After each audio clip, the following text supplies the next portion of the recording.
Hello বন্ধুরা, good evening. কেমন আছো তোমরা? আশা করছি ভালো, আর আমরাও বেশ ভালো আছি। তো আমার আরও একটি নতুন ভিডিওতে তোমাদের সবাইকে স্বাগত জানাচ্ছি। তো এখন সন্ধ্যের টাইম, আর মানে বুঝতেই পারছো যেহেতু ঠান্ডার সময়, তো ভীষণ চা খেতে ইচ্ছে করে। মানে ঘুমোই আর না ঘুমোই, ভাত খাওয়ার কিছুক্ষণ পরে যখনই বিকেল হয়ে আসে না, তখনই মানে মনটা চা করে, কিন্তু একার জন্য আর বানাতে ইচ্ছে করে না। তো আমার হাজব্যান্ড অফিস থেকে চলে আসছে, তো চা বানালাম। তো চা বানিয়ে আমরা সবাই মিলে একটুখানি চা খেয়ে গল্প করছিলাম। এখন কিন্তু অনেকটাই সময় পেরিয়ে গেছে, মানে বেশ অনেকটা। আসলে সকালে যেহেতু রান্না করা ছিল, সকালে না মানে আজকে হচ্ছে আমার হাজব্যান্ডের অফিস অফ ছিল, তো যেদিন অফিস অফ থাকে না সেদিনেই একটুখানি দেরি করে রান্না বান্না করা হয়। তো দেরি করেই করা হয়েছে, মানে অন্যান্য দিন যেমন 9টার মধ্যে রান্নাবান্না কমপ্লিট হয়ে যায়, আজকে কিন্তু ওই মানে ওই 2টোর মধ্যে কমপ্লিট করে আমরা খাওয়া দাওয়া করেছি। তো বেশি করে রান্না করে নিয়েছিলাম, তো রাত্রিরা সেরকম কিছু বানাবো না। মাছের ঝোল ফুলকপি দিয়ে রয়েছে, তারপরে হচ্ছে মাছের চাটনি আছে, আবার আলু মাখাও আছে, আর একটা মিক্সড ডাল ছিল, তো ডালটা ওবেলায় খেয়ে নিয়েছি। তো খালি মাছের ফুলকপি আলু ঝোল রয়েছে আর মাছের চাটনিটা রয়েছে। তো ভাবলাম আর ভাত তো রয়েছে, তো ভাতটা একটুখানি গরম করে নেব। আর একটুখানি পকোড়ি না বানালে হয় না, তাই না? তো আমার হাজব্যান্ড বলছিল যে আলু ভাজা করার জন্য, তো যেহেতু আলু ভাতে আছে তো সেটা মাখা বানাবো। আর এখন দেখো পকোড়া বানাচ্ছি। পকোড়া বলতে পুরো বাঁধাকপির দোভাজি বানাবো। আর এটাকে না একদম টাইট করে মেখেছি, মানে একদম শক্ত করে। তো আরও শক্ত মাখছিলাম, তো তারপর একটুখানি জল অ্যাড করলাম, না হলে হচ্ছিল এটা ছাড়া যাচ্ছিল না। আর এই যে ছেড়ে দিয়েছি। আর এই যে ফুলকপির তরকারিটাও এদিকে গরম করে নিচ্ছি। তো মাছও ভাজা রয়েছে, ছোট মাছ, তো সেটা এর সাথে মিশিয়ে দেব। তো ওই ছান্তাটা দিয়ে না উল্টানো যাচ্ছিল না, তো সেই জন্য খুন্তি দিয়েই মানে উল্টে নিচ্ছি। আর আমার মেয়েকে হচ্ছে খাইয়ে দিয়েছি। আসলে ওর জন্য রুটি করে আমার হাজব্যান্ড হচ্ছে বলল ভাত খাবে, তো আমি আমার মেয়ের জন্য রুটি করব। তো 2টো রুটি করেছিলাম, করব বলে আটা মেখেছিলাম, কিন্তু 2টোর জায়গাতে না 4টে হয়ে গেছিলো। তো আমিও হচ্ছে একটুখানি রুটি খেয়ে নেবো, আর আমার হাজব্যান্ডকে ভাত দেব। তো এই যে দেখো একবার ভেজে না এটাকে বাটি দিয়ে মানে চেপটে নিলাম। তো এরপর আর একবার ভাজবো, তাহলেই হয়ে যাবে।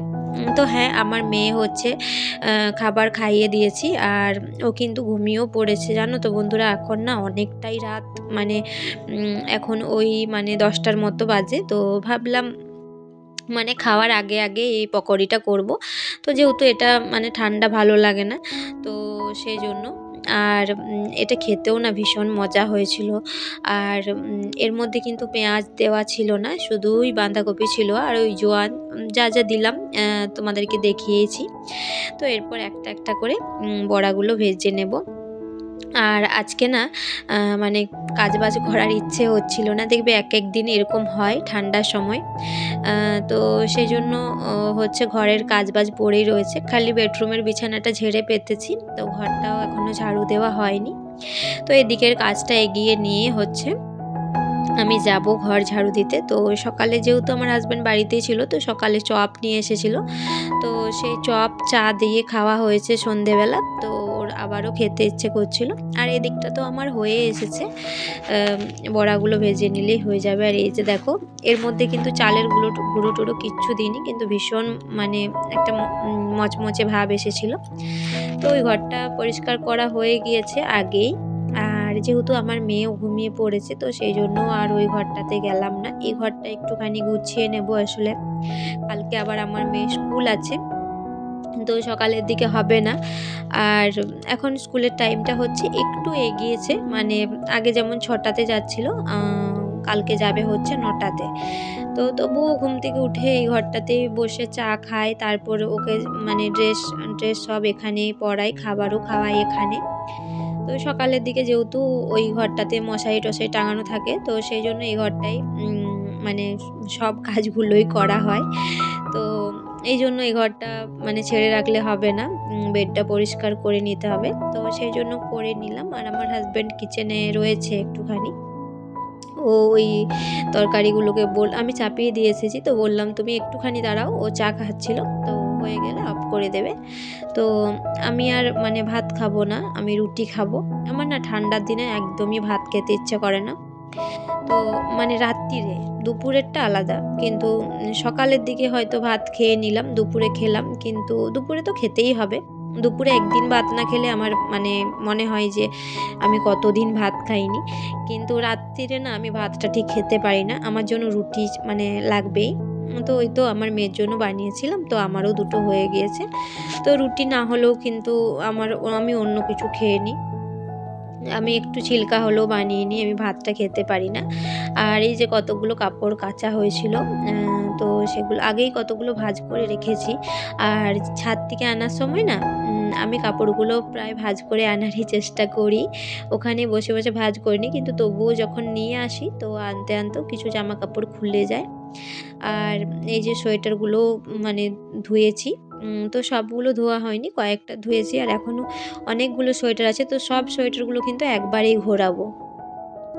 তো এভাবেই কাজগুলো করে নিচ্ছি ধীরে ধীরে। আর টিভিতে বেশ ভালো একটা মুভি দিয়েছে, আর এখন যেহেতু আমার মেয়ে স্কুল অফ আছে না, তো সেই জন্য মানে বেশিরভাগ দিনই মুভি দেখা হয়। তো স্কুল অফ আছে বলতে কাল থেকে খুলবে, আর খুললেও কিন্তু সেই আগের মতো মানে 5টাতে ঘুম থেকে উঠতে হয় না, ওই 7:30টাতে উঠলেই হয়ে যায়, 9টাতে ওর স্কুল আছে। তো যতদিন ঠান্ডার সময় স্কুলের টাইমটা কিন্তু এরকম একটুখানি এগিয়েই থাকবে, এগিয়ে থাকলে মানে বাচ্চার পক্ষেও সুবিধা আর বাচ্চার মায়ের পক্ষেও সুবিধা। অত সকাল সকাল ওঠাটা না ঠিক ম্যানেজ করতে পারি না, তারপর আবার ঠান্ডার সময়।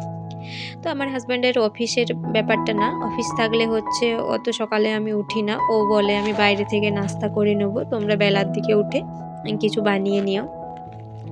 তো মেয়ের যতদিন স্কুল ছিল না ততদিন এই সুবিধাটা নিয়েছি, কিন্তু এখন আর কিচ্ছু করার নেই। ঠান্ডাটা একটু কমে গেলেই কিন্তু ওর স্কুলটা আবার আগের সময়ে চলে আসবে। তো যাই হোক, দেখো এই ঘর থেকেও মানে অনেক ধুলো বেরোলো। তো ঘরটা ভালো করে পরিষ্কার করে ঝাড়ু দিয়ে তারপরে হচ্ছে খাবার খেতে দেব।